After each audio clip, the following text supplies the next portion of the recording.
नमस्कार प्यारे मित्रों, स्वागत है आप सबका आपके अपने YouTube चैनल में। आज हम पढ़ने वाले हैं चक्रवृद्धि ब्याज के किस्त वाला सवाल, जो कि दो तरीके से पूछा जाता है। एक धन देकर किस्त पूछ लेता है और दूसरा किस्त देकर धन पूछ लेता है। तो दोनों टाइपों को कवर करेंगे और बिल्कुल ही यूनिक मेथड के साथ, एकदम नए मेथड के साथ आप सवालों को सेकंड में उड़ाएंगे। चलिए देखते हैं पहला सवाल। पहला सवाल कह रहा है, एक आदमी 10% चक्रवृद्धि ब्याज से 21,000 रुपए का ऋण लेता है। पूरी रकम दी हुई है कि 21,000 रुपए का ऋण लेता है। हर वर्ष के अंत में उसे बराबर कितनी राशि देनी पड़ेगी कि 2 वर्षों में ऋण का भुगतान हो जाए। तो ऐसे सवालों में हमको सबसे पहले ध्यान देना है कि रेट कितना परसेंट दिया हुआ है। दर दी गई है 10% दी गई है। दर कितनी 10% दी गई है। तो अगर 10% का हम निकालेंगे प्रतिशत मान या फ्रैक्शन वैल्यू निकालेंगे तो होगा 1/10।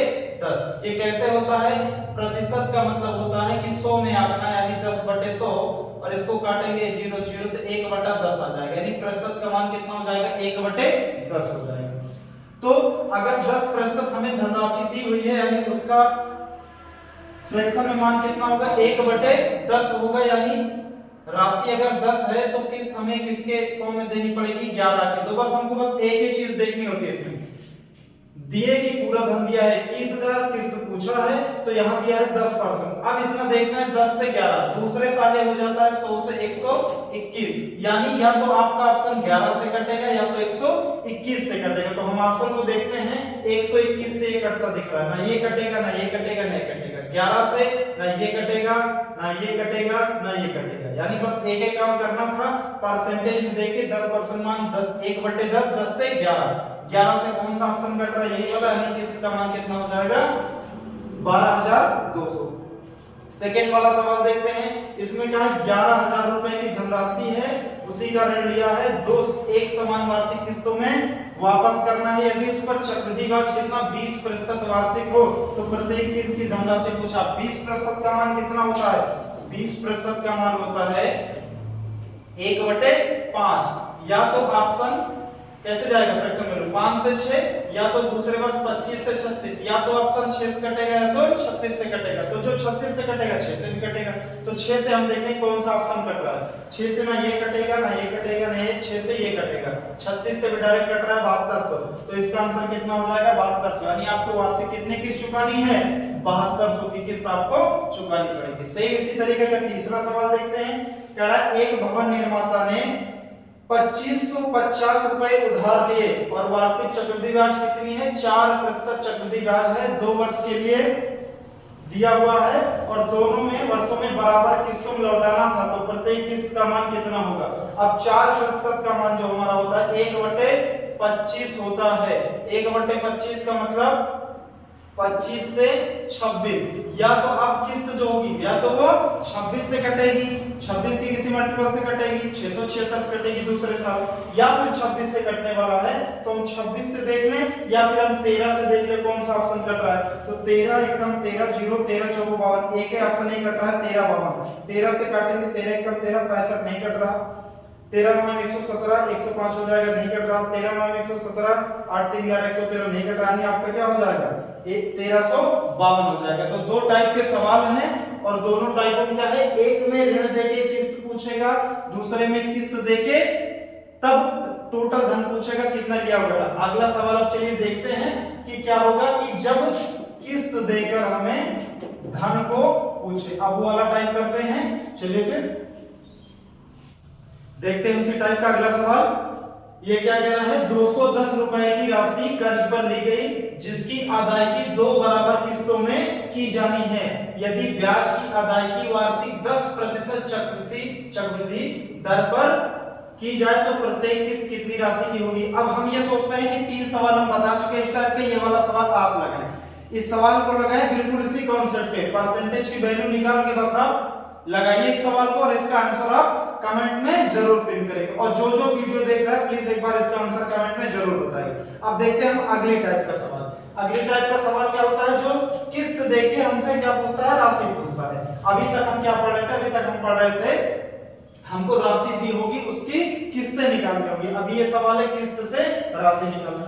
इसको देखेंगे, उधार ली गई कोई राशि 5% प्रतिवर्ष की चक्रवृद्धि ब्याज के साथ 882 रुपए की 2 बराबर किस्तों में लौटा दी गई। किस्त कितनी है? 2। तो 5% का मान कितना होता है? 5% का मान होता है 1/20। यानी पहली जो हमारी किस्त होगी, ये कॉन्सेप्ट है, जो कॉन्सेप्ट अभी हम बताएंगे इससे ये भी सवाल लग जाएगा, लेकिन ये सवाल आपको लगाने की जरूरत नहीं है, इसको आप विद ऑप्शन फटाक से उड़ा देंगे। ठीक, ये देखेंगे 5% का मान कितना होगा? 1/20। यानी अगर 20 है तो अमाउंट हमारा कितना हो जाएगा? 21। यानी प्रिंसिपल 20 है तो अमाउंट कितना हो जाएगा? 21 हो जाएगा, या किस्त 21 हो जाएगी। अब देखेंगे 20 से 21 हो गया, आगे 2 बराबर किस्तें, तो अगले वर्ष में हम क्या करते हैं? किस्त लिखेंगे, अमाउंट ना लिखकर। ये 20 से 21 है, ये पहले वर्ष के ऐसे लिख लेंगे, दूसरे वर्ष की फिर लिख लेंगे। अगर 3-4 वर्ष होंगे तो ऐसे कर देंगे, तो दूसरे वर्ष की क्या हो जाएगी? इसका स्क्वायर हो जाएगा, यानी 20 का स्क्वायर 400 और 21 का स्क्वायर 441। अब जो कि कह रहा है कि 882 की 2 बराबर किस्तों, यानी किस्त क्या होती है? हमेशा किस्त होती है बराबर, यानी हमको किस्त को क्या करना पड़ेगा? बराबर करना पड़ेगा। तो ये किस्त एक जगह हमारी 441, एक जगह 21, तो इसको क्या कर देंगे? इसको भी 441 बनाने के लिए 21 से गुना करवा देंगे, तब क्या हो जाएगा? 21 गुना 42, यानी 420 से हो गया, और किस्त 21 के सामने 441 की हुई, और दोबारा दूसरे में क्या था? 400, और किस्त कितने की? 441। अब दोनों किस्तें हमारी बराबर हो चुकी हैं, और यहाँ पे किस्त कितनी दी गई थी? 882 रुपए, और हमारी किस्त कितनी है? 441। यानी हम देखेंगे कि 441 का मान कितना है? 882 है, तो 2 बार घटेगा, 44 दूना 88, 1 दूना 2, यानी 1 यूनिट का मान कितना आ जाएगा? 2 आ जाएगा। पूछा है उधार ली गई राशि, तो उधार ली गई राशि ये दोनों हमारी होती है, इसको हम दोनों को क्या करेंगे? जोड़ देंगे, 4 4 8, यानी 820 रुपए है, तो हमको 820 रुपए का मान निकालना है। तो अगर 1 यूनिट का मान 2 है तो 820 का कितना हो जाएगा? 8 दूना 16, 20 दूना 40, यानी 1640 हमारा क्या हो जाएगा आंसर? 1640 क्या थी? हमारी राशि थी। तो ऑप्शन में कहां है? ऑप्शन नंबर सी है, 1640। इसी टाइप का चलिए करते हैं अब अगला सवाल। देखते हैं अगला सवाल क्या कह रहा है कि यक्ष की धनराशि उधार ली गई है और उसका 35,280 रुपए के 2 बराबर किस्तों में भुगतान किया गया। यानी किस्त हमारी कितनी थी? 35,280 की एक किस्त थी। यदि ब्याज दर 5% वार्षिक थी और ब्याज वार्षिक संयोजित था, यानी ब्याज कैसे लगाया गया है? सालाना लगाया गया, वार्षिक लगाया गया, तो यक्ष का मूल्य होगा जैसे पहले की सेम वही पैटर्न इसमें भी फॉलो करेंगे। दर कितनी है? 5%। 5% का मान कितना होगा? 1/20। 5% का मान 1/20 हो जाएगा। फिर देखेंगे पहली किस्त हमारी कितनी हो जाएगी? 20 है, तो यानी 20 से कितनी हो जाएगी? 21 हो जाएगी। और सेकंड किस्त हमारी कितनी हो जाएगी? क्या बताए थे कि 20 का स्क्वायर हो जाएगा, तो 20 का स्क्वायर कितना? 400, 21 का स्क्वायर 441 हो जाएगा। अब फिर आपको याद रखना है प्रत्येक किस्त को क्या करना है? बराबर करना है। तो प्रत्येक किस्त कैसे बराबर होगी? पहली वाले 21 से गुना करा देंगे, ये क्या हो जाएगा फिर? 21 दूना 42, यानी 420, और किस्त कितनी? 441।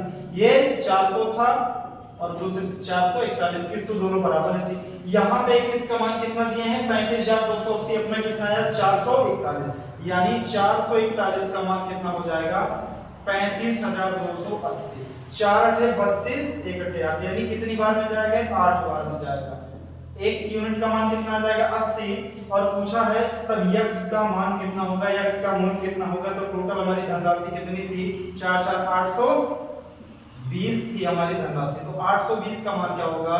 820 गुने कर देंगे 80, डबल 0 लग गया, 8 दूनी 16, 6 हासिल 1, और 6 किस ऑप्शन में है? एक ही ऑप्शन, यानी 65,600।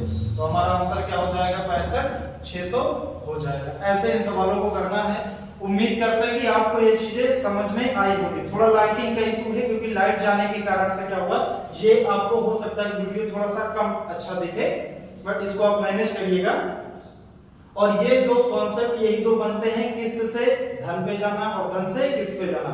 आप इन दोनों कॉन्सेप्ट को लेके जितने भी आपके पास क्वेश्चन हो उसको बिल्कुल इसी कॉन्सेप्ट पे लगा डालिए। चलिए फिर मिलते हैं अगले कुछ ऐसे ही टाइप पे और कुछ यूनिक तरीके के साथ। ठीक, तब तक के लिए जय हिंद, जय भारत।